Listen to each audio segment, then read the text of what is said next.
this is Angelica Teixeira, IFBB Bikini Pro, and I'm here at Miami Nationals with the Humans Bodybuilding overall winner. Hey, what's your name? Sharice Johnson.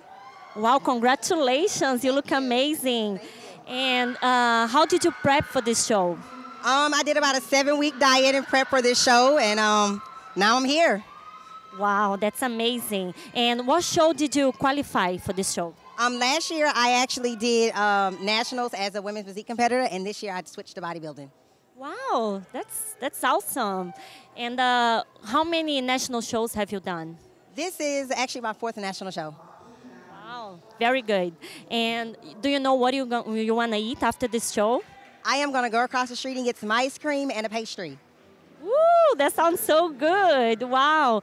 Well, congratulations. Is anyone that you want to thank you, like your coach, anyone? You know, I want to thank God, of course. I want to thank my coach, Josh Kane. I want to thank my grandmother, Thelma, for actually coming here, my family, my friends, and the Army for letting me be here and represent them. Wow, that's awesome. Congratulations again.